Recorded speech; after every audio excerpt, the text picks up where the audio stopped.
Welcome, everyone, to the very first podcast of Brothers of the Rewatch. I am your host, Frank Escamilla, and I'm Michael Centeno. we're just going to get into it. You know, I just want to start by saying that's such a great name. I have to give credit where credit's due. And when, Frank approached me with this idea, I was like, man, that's such a good name. So kudos to the Game of Thrones. Yeah. that had us there for a while and let us down at the end. But, from that spawned this amazing idea and this amazing name. So.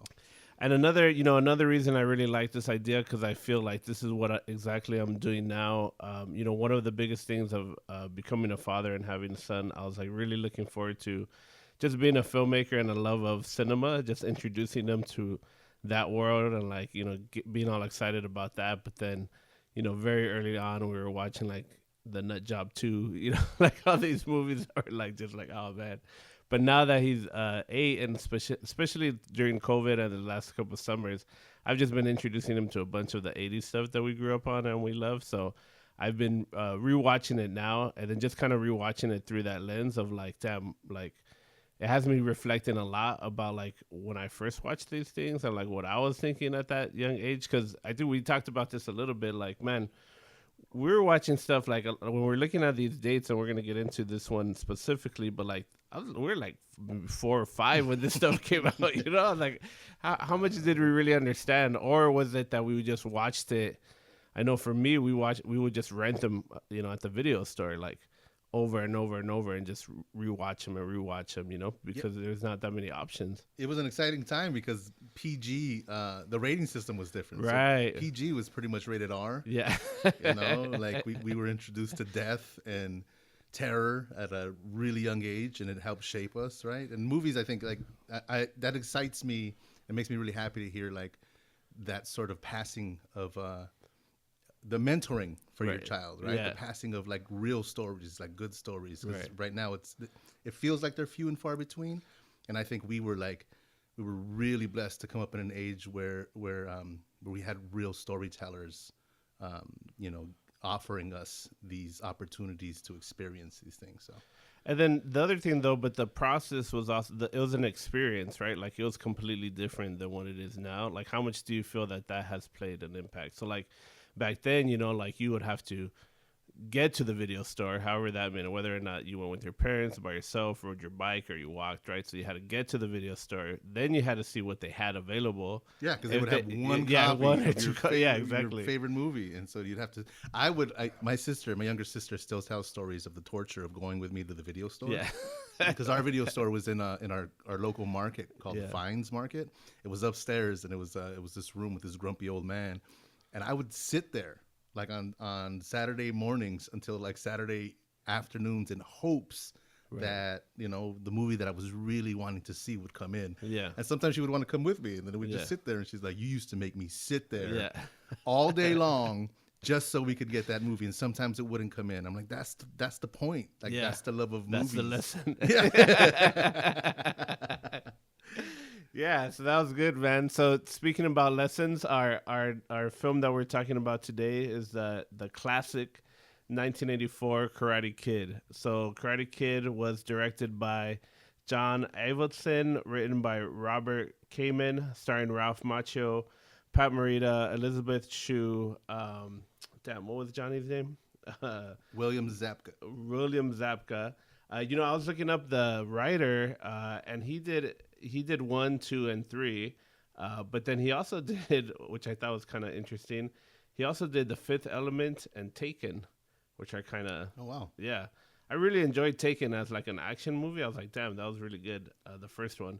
And then he did the next Karate Kid, A Walk in the Clouds, Gladiator he was a part of. So just random hits, yeah. But 1984 Karate Kid. What an amazing movie.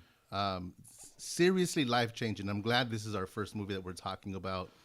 It's incredibly relevant because we have the series happening right now. And at the time when I watched it, I think personally it was a time that I was seeking mentorship. and most of my mentorship now, like looking back, Yeah. was from the movies. Right.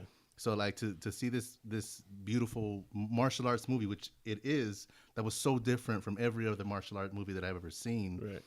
Because usually it was just like some basic plot, and it was your super martial artist, super badass kung fu guy, decimating hordes of evildoers.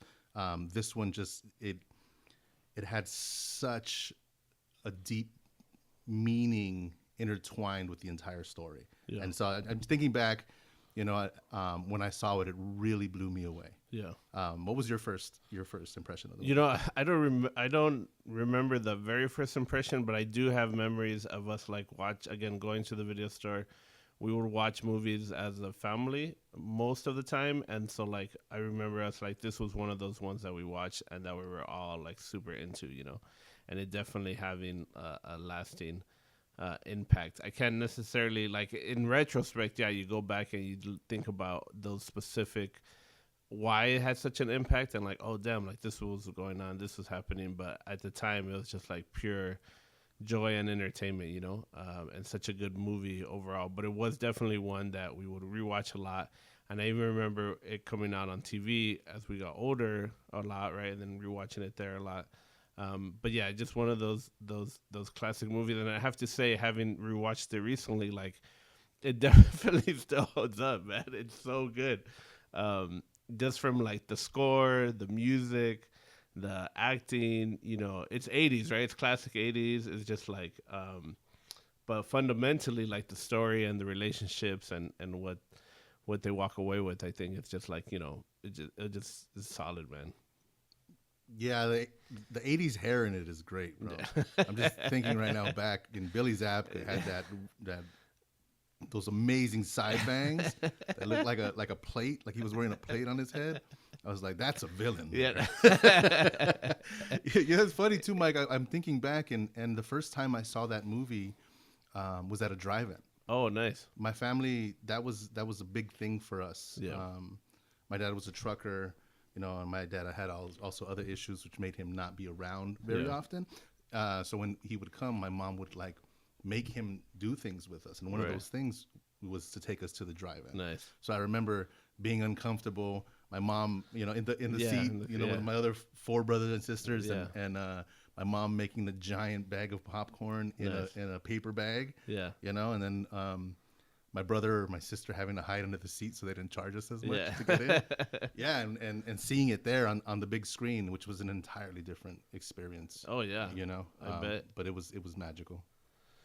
So let's get into it, man. The Karate Kid. So it's I'll try to recap as much as possible, but feel free to jump in to help me out with it. So Daniel LaRusso ends up mysteriously moving or needing to move with his mom to the valley. They never really say why. Escaping something. Jersey, right? And then heading to the wonderful Reseda in the West Valley, and so he comes, so it's like that fish out of water, new kid in school type of setup. And then he, one of his first, very friendly at his new apartment, he meets his kid. He gets invited to, some party, beach, I don't know what. And there he meets Elizabeth Shue. Allie with an eye. And also gets into it with Johnny. So I don't know. Do they don't really say, or they don't really go much into the relationship between Johnny and? I think it's implied that they used to date. Yeah. That's what it feels like. I think there may be a line in there that indicates that they used to date at one time. There's some history there, right? Yeah. So then Johnny's obviously really upset. They get into a fight. Daniel gets beat up, and then that just kind of starts a thing about him. Obviously not having a good time with the move, wanting to learn karate, or he's trying to teach himself, right? There's a scene where we first get introduced to Mr. Miyagi, and he's teaching himself through a book. He goes to check out a karate place, Cobra Kai, and that's where he sees Johnny and the other group of kids. So he's like, oh man, I can't learn here. After that, what happens after that? It gets kind of then the kids there, or Johnny and his gang of ruffians, uh, they notice him and they start to bully him. Oh, okay, So they start to bully him even more like intensely, and they're like, oh, so you want to learn karate? Yeah. Follow him home. While he's riding his bike, his BMX, and they're on these dirt bikes, and they run him off the road. They run him off the road down this. They try to kill him, dude. I know. It's a murder scene, like it's an attempted murder scene, because that's a big hill, a rocky hill in the valley. You're like, damn, dude.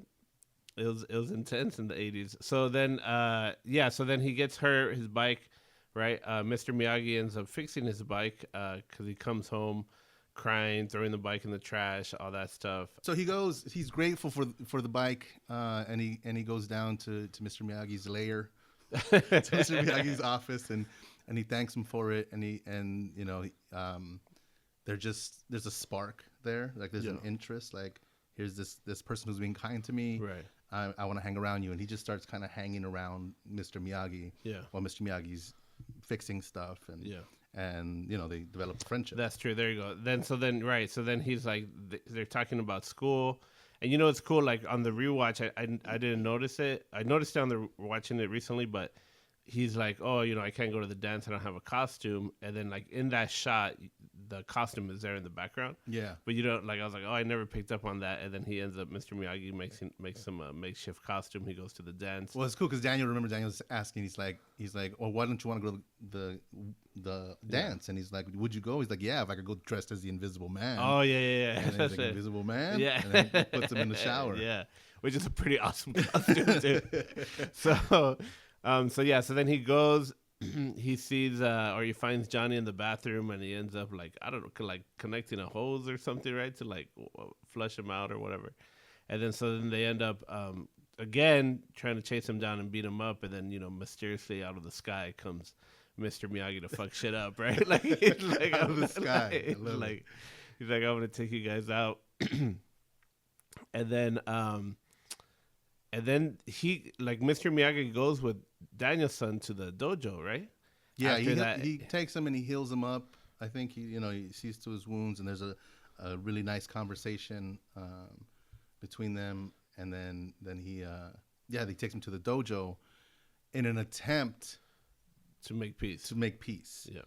And when they get there, immediately, he sees that, John Kreese, the dojo sensei, is teaching a style of karate that's kind of not about peace, right? So they're witnessing this. John Kreese notices them. They walk over to Miyagi, and Miyagi starts basically saying, "Look, leave this kid alone. We don't want no trouble." And then John Kreese takes that as a challenge, right? He's like, which is very strange, right? Like he's like, "All right, you want to settle this? Let's make these kids fight. You want peace? I'm gonna give you a piece of my fist. Let's make these kids fight in the tournament, and then we'll see what's up." So then Mr. Miyagi agrees to teach Daniel, and then starts him off on this path, right? Which begins as which is probably one of the greatest, not scenes per se, but just kind of like for making them clean, right? Mm-hmm. Like, because even though like the first time you watch it, you got to be like, damn, it's kind of fucked up, man. Mr. Miyagi's making this little kid like do all this work, and not easy work. He's like making him paint like that whole fence, like hand wash like the deck and like all this stuff, right? Then in his frustration of not feeling like he's being taken advantage of, Mr. Miyagi shows him that all along he's been teaching him the fundamental basic movements of like his defense or offense. Yeah, and let's be honest. As it was a little stretch. Mexican Americans, as Latinos, who grew up poor, we're no strangers to that type of work, right? So it's like, at first, watching him, make him work, you're like, oh, that's just like his grandpa right there, putting him to work on Saturday morning, Yeah, free labor. Exactly, and then Daniel, like most kids, that's what was great about that scene as well. Is it's you know, like again, in older martial arts or in like the tradition of martial arts, you don't question your master, right? You just do it because you know it's going to take you somewhere. Daniel LaRusso is very much an American kid, right? Spoiled, impatient, and in those scenes, he's like, you're using me for free labor, bro. Like, what's going on, you know? And then we eventually it's revealed that like there's no manipulation. Right, like there's a lesson in every action that he's taking, and so like you're right, like that. I mean, that made me think like, hey, did my grandpa teach me anything? Do I know karate?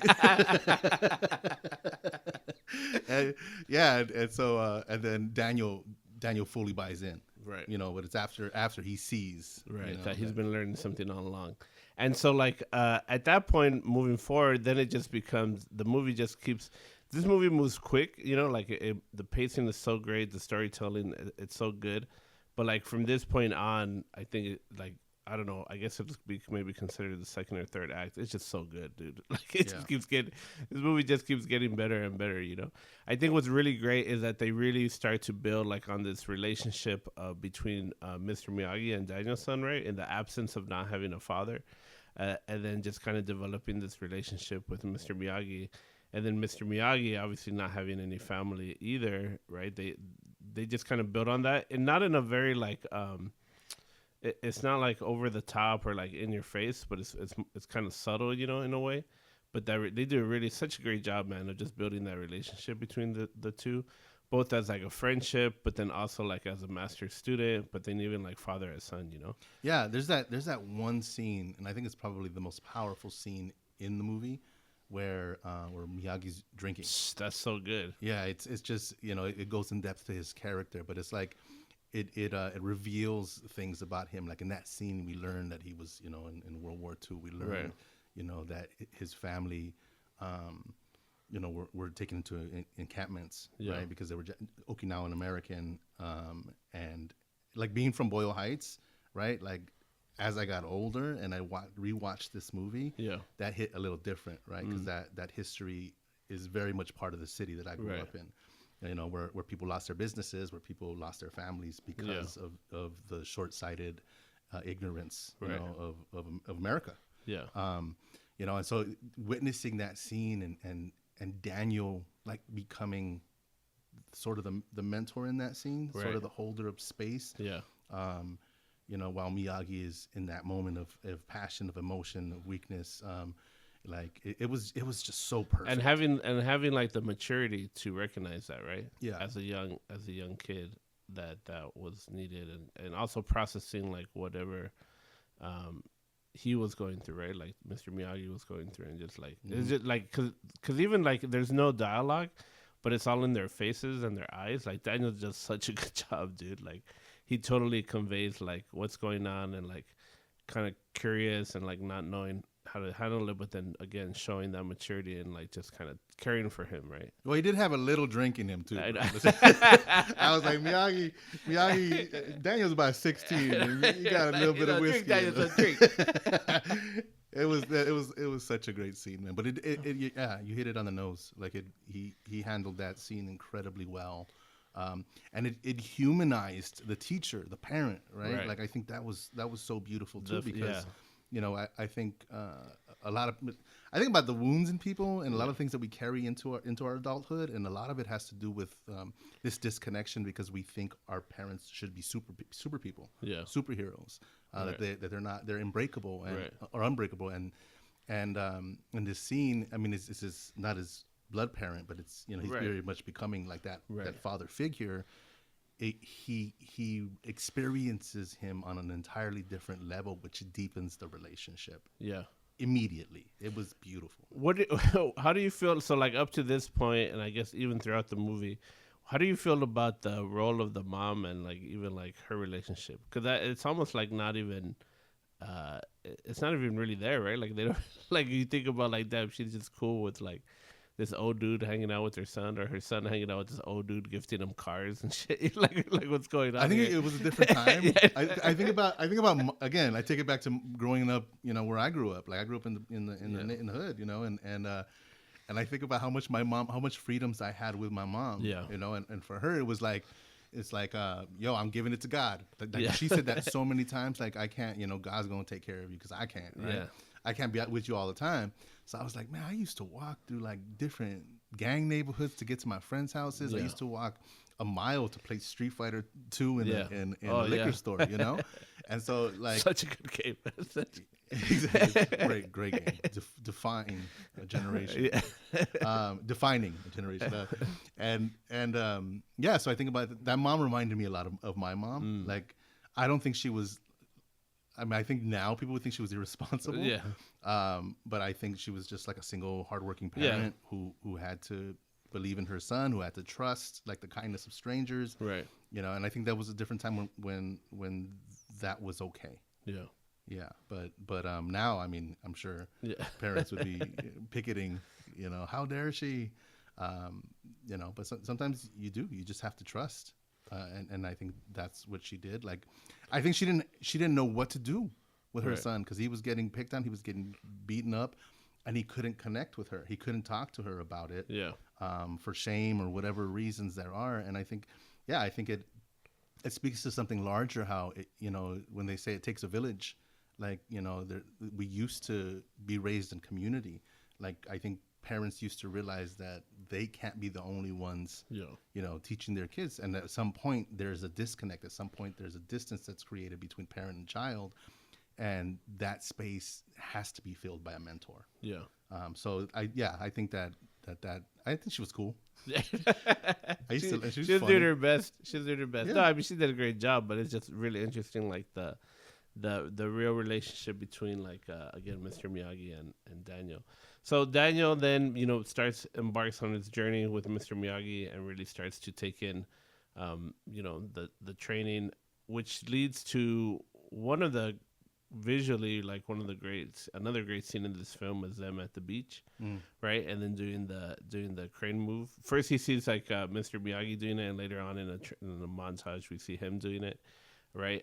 Again, just showing that West Coast love on the beach, just practicing. How many times did you end up not even at the beach, but any type of post, end up trying to go up on there and practice your crane kicks? My little brother paid for it, bro. After that movie, I chased him around with a crane kick, bro. I mean, so many times I was like, man, and in praying for the day when I got to take somebody out like that. Like, ooh, just look at me wrong, just pick on me, please. You're gonna get a crane technique to the face. Yeah, I mean, I mean, how many people? Not only us, but I mean, think about how many times you were walking around and you saw anybody standing on a pole trying to do it. Like, so many kids. There's also the him connecting with Ali, and then they go on this whole showing kind of the different backgrounds, right, of like both Ali's family and Johnny's family, just coming from a little wealthier backgrounds, being in the country clubs, and all that, and then Daniel feeling like that it's not going to work out just because of his situation with his family, but then ultimately they make amends. Is it because he has a brand new car from Mr. Miyagi? I don't know, but he ends up taking her to golf and stuff, which was always like, I think like that, watching that, you're like, man, well, yeah, I guess that's what kids do, and always wanting to go and play miniature golf at a golf and stuff, and like to, have a good time. And then so then we kind of build up to the end, right, to the tournament, but in that process, I don't know, was there any other, like, what are some other key moments for you before we get to like the finale? I don't know. I'm thinking about the relationship between him and Ali. That used to kind of get me a little angry. Yeah, because like she knows he's gonna get beat up, and she's still over here trying to hang out with Daniel. Like, that just rubbed me the wrong way sometimes. I mean, Ali with an eye was cute, right? I had a big old crush on her. Yeah. Like everyone else in America probably did. Elizabeth Shue, shout out. But yeah, that always bothered me. That, I mean, it wasn't her fault. Like, I get. I'm not trying to blame her, but it just looked like, he's gonna get beat up. Leave him alone. Stay away from him. Leading up to the big scene. Oh, the boat scene.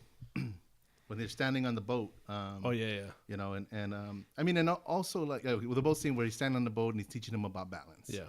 You know, which is a really charming scene where he's like standing bow and he bows to him. He's like, no, not the bow of the boat. Like stand up there. You know, and the entire time, how he's asking, when am I gonna learn how to punch? When am I gonna learn how to punch? You know, and then he's like, you learn how to punch when you learn how to keep dry, and he drops him. Like the humor, that's what it is. The humor in every scene, like the humor that Miyagi used as part of his teaching tool was just, it was really, really good. Talking about Mr. Miyagi more, I know you mentioned it that Pat Morita, right? Mm-hmm. Like that. At the time, you know, it's funny because I know my mom really liked watching Happy Days, so I remember distinct memories of watching that with her.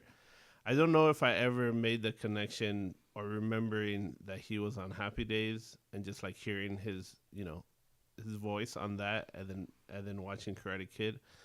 But I think a lot of people didn't realize that he was a comedian, that this voice was like not his voice, that he was totally, you know, playing this character, you know. He was nominated for an Academy Award, I think. Oh, was it nice for that role? It was. I mean, I remember him from Happy Days. Yeah. And I forgot him from Happy Days because you watch him in that role and he just becomes it. Yeah. He becomes Mr. Miyagi and you know, and this character that's, you know, up there with Luke Skywalker, right? That we're never going to forget. Like he becomes it, you know. And I mean, it's an amazing feat in itself. Like you thinking, you know, Pat Morita, person of color, you know, being able to reach that height in a movie at that time. Yeah. I even read that they didn't want originally the producers didn't want him at all because of Happy Days. He was like, no, he's not going to make it. He's not going to make it happen. And then they did a couple secret screen tests with him and Daniel Ralph Macchio, Daniel, and like it just blew everybody away. Wow. Do you feel that that performance would be criticized now? If that movie came out now and like people and there was an actor that was doing that accent, I think everything is criticized. You know, now you know, everything offends somebody. Yeah. You know, and you know, I mean, I support everybody expressing what they feel. But you know what I'm saying? Like, do you feel like that somebody could make the claim that it's a caricature, or do you feel like that's not what it was? I think I mean, not that it was, but like now, if somebody would try to do that now, I think somebody would still try to do that now. I think, you know,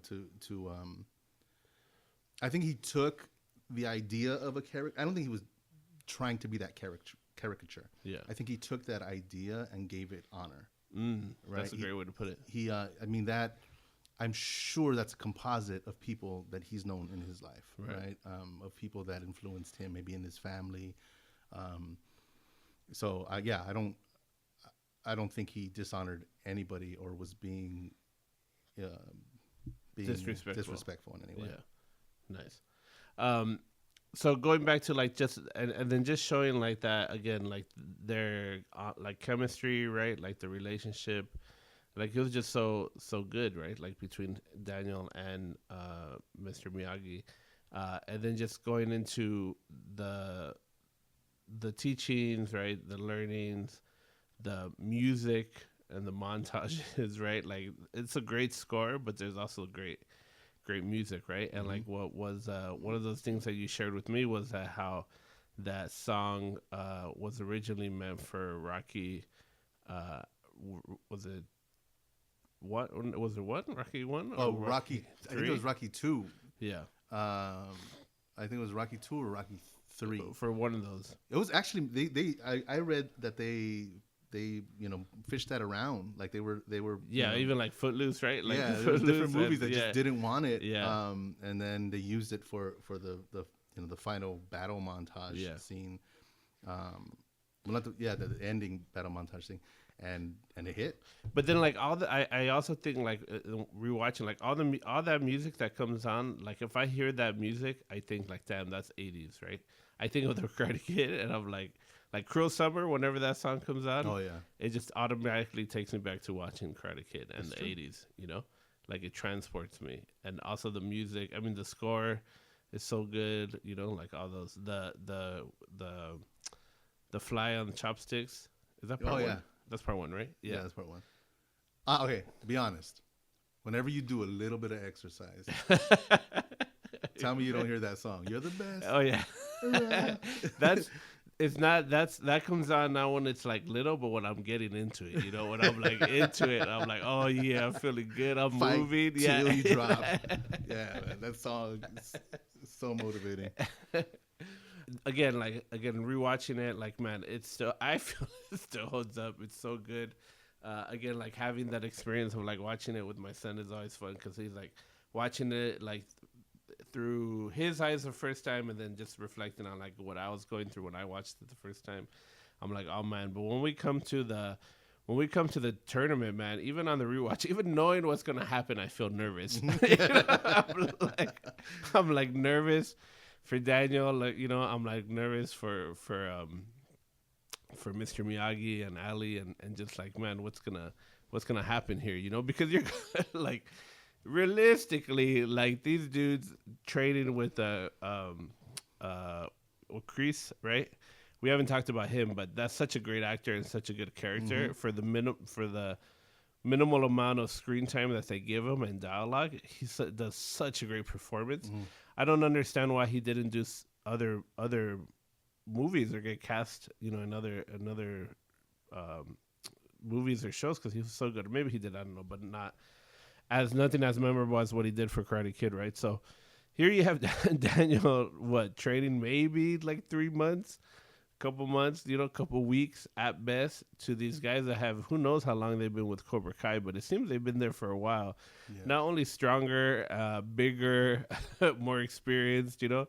Like there's no way they's gonna. Well, I think there's a line in there, and I don't know if it's from part 1 or part 2, but where Miyagi says, "Trust in the quality of karate that you're learning." If it's not in there, it should have been. Yeah, no, I'm pretty sure it is because yeah, it doesn't seem realistic. I mean, but it's also point karate, right? It's also point karate, right. You know, so Miyagi-Do is supposed to be like this style of karate called, I think it's called Goju or Goju Ryu, which is like soft hard, and it's really. It strengthens the defensive part of your martial training. You know, so that's what he was teaching him throughout the entire thing, was to be defensive, right? That's why he kept asking, what am I going to punch? Right. That's why Daniel doesn't do all these flowery moves. Right. He's constantly blocking, then finding the point. Yeah. You know, so that happens. But it's a really tense scene. The odds are stacked up against him. Right. He's one student, you know, versus a sea of Cobra Kai, right? A cobra pit. Yeah. And it is nerve-wracking, you know. And not only them, he's not only fighting Cobra Kai. There's other martial arts schools that are also participating in the tournament, the All Valley Under 18 Karate Tournament.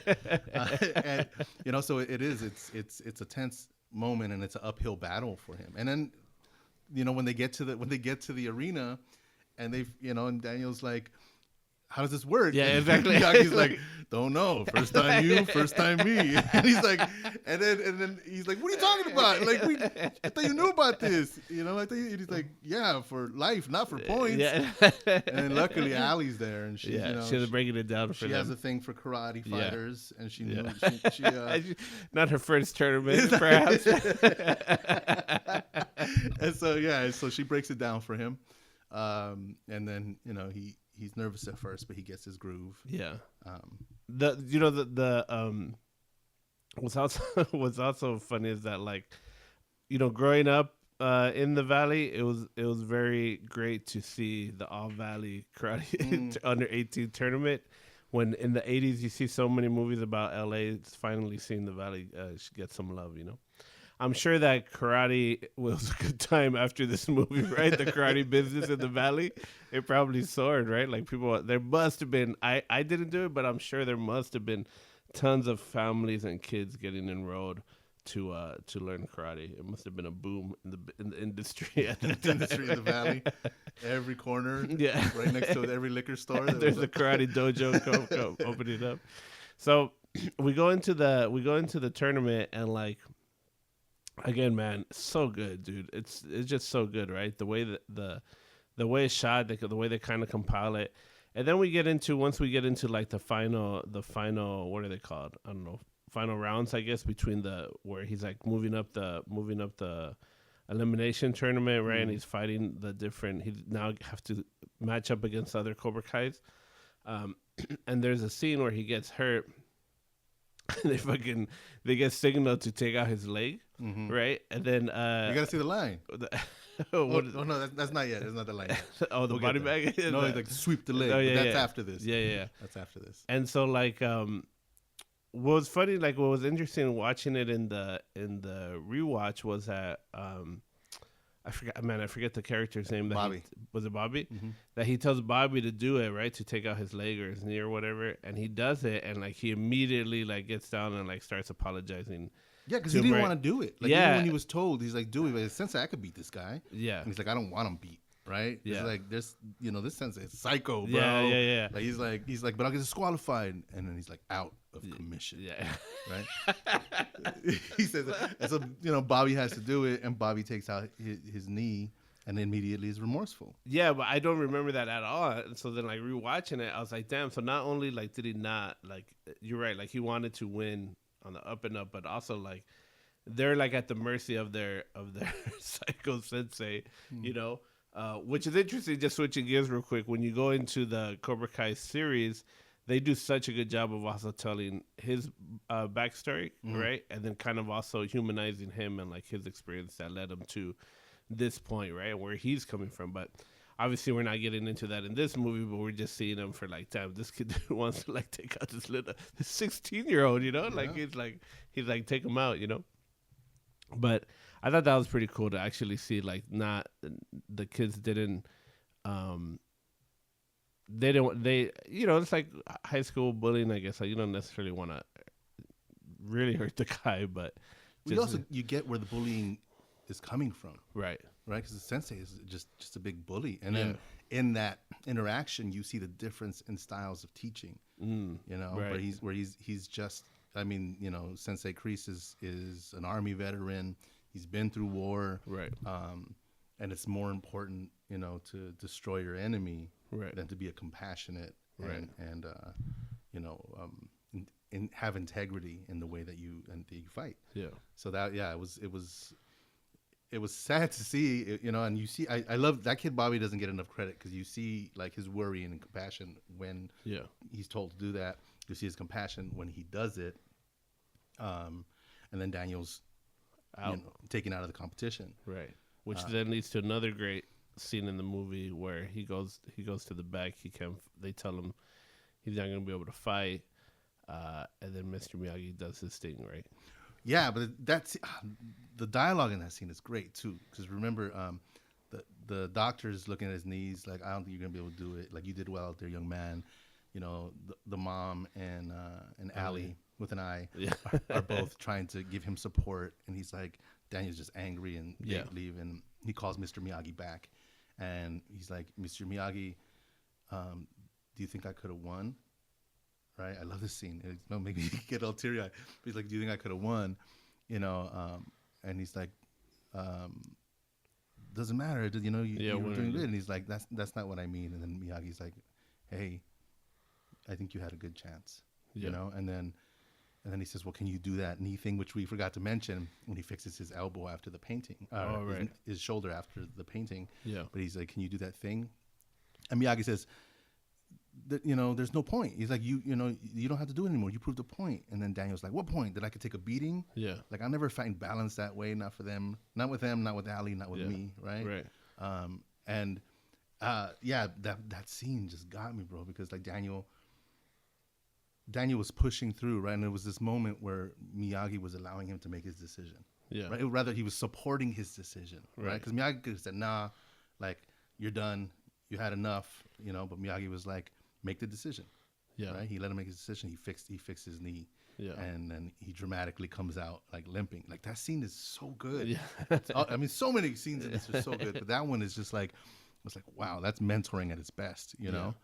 And some great dialogue that they give to Daniel in that specific scene that he really is able to pull off. And I don't know how old he was at that when they filmed that, but like 43. I know. Ralph Macchio, he's up there. Yeah, he is. And back then he was getting all these teen roles because he was, youthful looks. But that was really good, and so he does end up coming back out, limping, hobbling, and you're like, man, he does not look good.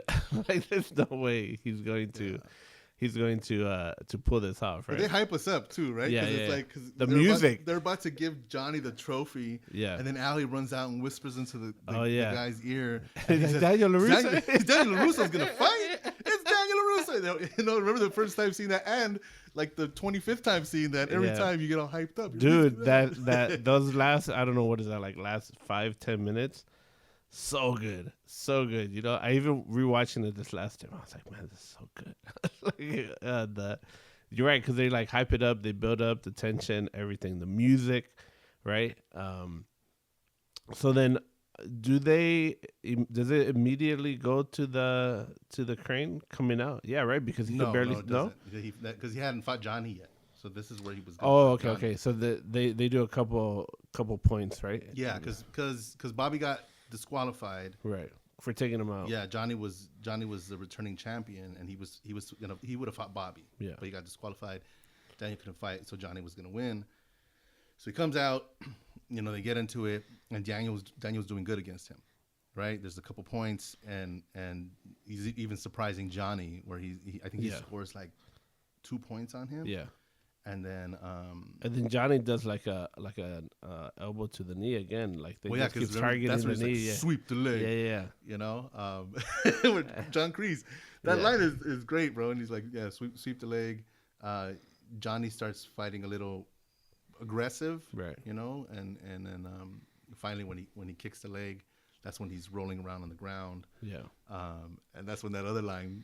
The other kid yells from the stands, "Put him in a body bag!" It's such a great line. It's such a great line, and that's when we have Daniel stand up, and then he's facing Johnny, and he does the crane. He gets into the crane position, which everybody's like shocked at because they've never seen anything like this ever in their life. And it's building the tension, and it's building. And it's like, it's gonna happen. Is he gonna get it? And then Johnny runs right into it. Bro. I know, that was like, I mean, it still holds up, but then at the same time, you're like, it's not like it's the most elusive move either. He's like, it's going somewhere. Yeah, you know what he's gonna do. It's either that leg or that leg. Yeah, and he wins. He wins the All Valley, but technically. That was an illegal kick. Yeah, but they count it, right? They it's not. I think it was so mesmerizing. The judges didn't know what to do. He flew into his face. And is it now? I'm not familiar with the karate point system. Well, I think Mr. Miyagi, in karate, you're not allowed. There's no face kicks allowed. Oh, I see. So it's because it's a kick to the face, which makes sense. Yeah, not the whole pose. Yeah, it was just a face kick that is not allowed in point karate. I see. Okay, but he did. But then it was also like not beyond the point system and winning by points. It was also like kind of establishing that dominance over Johnny, right? Like that I could have the capacity to hurt you too, right? Like I could. So like you just boom to the face, right? And which I don't think he was trying to do. I think it was more about respect. Yeah. Right. Like you have to respect me, right? As much as I respect you. Yeah. Because there's a certain amount of respect and fear. Yeah. And Johnny was scared of them. Right. And Daniel was scared of them. And that was Daniel. Like, Daniel wasn't only fighting them, he was fighting himself. Yeah. He was fighting his fear. And in that moment when he was like, I can, I can meet you where you're at. Yeah. Like that's a great way to put it. Yeah. Like you say, I can hurt you just as much as you can hurt me. Yeah. Like, it was tear jerking, dude. It was like again, like this last time I got choked up, man. When the kick hits, and then the music goes in, and then they cut to Mr. Miyagi's face, which is just like a great reaction because he's not reacting, and he gives this little nod. Yeah, it's just like approval. Yeah. That's it. Yeah. I didn't teach you that one, but do Yeah. it. You stole that. You were spying on me. You stole that one. Yeah. Which was that's hilarious, dude. Because that was true, right? Like you're like, I didn't teach you that one, but good job, kid. But just our reaction shot, and then Ali, and then it's just like the music. Like I was like, oh my god, that was such a rewarding ending, you know, and just like build up a payoff right at the end. And then I think that's it. That's it. They just like cut right, like Yeah, they go to the. you hear Daniel saying, "Mr. Miyagi, we did it!" Yeah. And then he has this smile, Yeah. this like proud, like trying not to smile, proud father smile, and then it ends, I think, on his face. So good, dude. So good. Such a great. And it great, has such gems of wisdom. Like I'm thinking back now, Miyagi said so many good things, right? Yeah. Like even for the crane kick, when he was asking to learn it, Yeah. Miyagi tells him first learn stand, then learn fly. Yeah. Right? Like that. These things I apply to my life. Yeah. Right? Like you don't get ahead of yourself. Yeah. You know, learn the foundation. Learn to plant your root. Then you can do that stuff. Well, that's what like it's. So I know you've talked about this too, like how the without realizing it, like these lessons are taught to us while we're watching it, Mm-hmm. and we don't realize we're being taught these profound lessons through an 80s Yeah. movie, right? That you wouldn't necessarily think that's what's happening or that's something that could happen, but it does. It has had a tremendous impact on not just ourselves but other people beyond just like being a cool 80s movie. And I think people don't necessarily recognize that or realize that, you know, the potential that cinema films can have, even from the 80s. Yeah, Right. we were getting our wax on, wax off, right? Yeah. We were getting our sand the floor, and we didn't even know it. You know, there's this one, I remember another one that he tells Daniel where Daniel comes for the first day to learn karate, and he says, I promise, you know, to teach you. I promise to teach you. You promise to learn. No questions, right? Yeah. And then he tells Daniel, are you ready? And Daniel says, I guess so. Yeah. And then Miyagi says, Daniel-san, come here. Yeah. And he says, look, if you walk on the left side of the road, you're safe. If you walk on the right side of the road, you're safe. Yeah. If you walk in the middle, sooner or later, squish, just Yeah. like grape. Yeah. Right? Yeah. That was so powerful, Yeah. bro. Like, oh my God. And it's a subtle scene. Like people don't remember that scene in the movie, but I was like, that's such wisdom. Like, Yeah. you know, like choose, make a decision, go forward with it. And Right. you know, and then live with whatever repercussions Right. are there and then make another decision. Yeah. You know, but you're never gonna get anywhere by staying in the middle of yourself, right? Yeah. By being indecisive and worrying, you know, or not committing. Yeah. Yeah.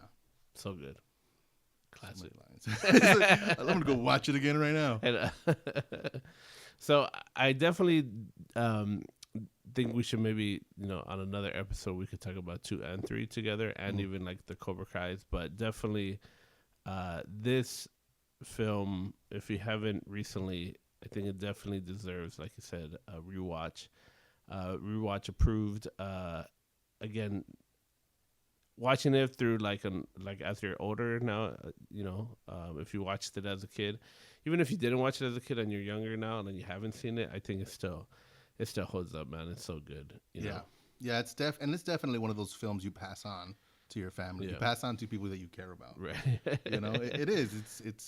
It's important. It's important to me. I know it's important Yeah. to you. And you know, in rewatching it, like, and knowing how much it influenced us as young people, and then to be able to go back and look at it and say, oh, this is how it's influencing me now. Yeah. To see yourself in these characters, you know, and different characters as I go. It's like a hero's journey. Yeah. You know, where parts of me are still Daniel, Right. you know, and parts of me are Miyagi trying to guide him through Right. that, you know. And parts of me are Johnny, Yeah. you know. Johnny was a great villain, bro. Yeah. Johnny was great. Let's Was say he a that. villain? Well, yeah, that's the question now, right? Like, they were all kids, and I don't want to leave without pointing out that Miyagi beat up a bunch of kids. Yeah. There was that little minor issue that when you're watching it again, you're like, damn, dude, he just beat up a bunch of high school kids. It was the 80s at different times. Yeah, it was allowed then. It was all right. What's the main lesson you take away from that movie on the rewatch? Oh man. I mean, there's so many. Like I think you pointed out a lot, such a good ones. Um, Man, I don't know. I think rewatching again. I was just kind of cowed by the relationship, like that father son like relationship. But I do think the way you articulated it was really good in terms of like Daniel coming face to face with like his own fears and like working through those fears, right? And like you mentioned in the end, like him for the other guys and for himself, right? Just trying to get to that point where he could recognize like his power and his control, right? Like what he's able to control in his life and the decisions that he could make to kind of just push forward through whatever those challenges were, you know. I think that's kind of like the big one. That's a good one. That's really good. Man, I remember being a kid. I wanted that mentorship so bad, and I didn't even know that's what it was called. Yeah, right, mentorship, or that's what I was seeking. But I know I wanted it, and I remember thinking. So I was young, and I remember thinking like that all Asian people knew martial arts, right? And we're all badass, like wisdom, wise teachers. Yeah. And I remember this one time being in playing Street Fighter. I was playing Street Fighter in a liquor store that we used to go to. And this older Asian man walked in to buy his groceries. Yeah. And in my child head, I'm like, oh, maybe he could be my Mr. Miyagi,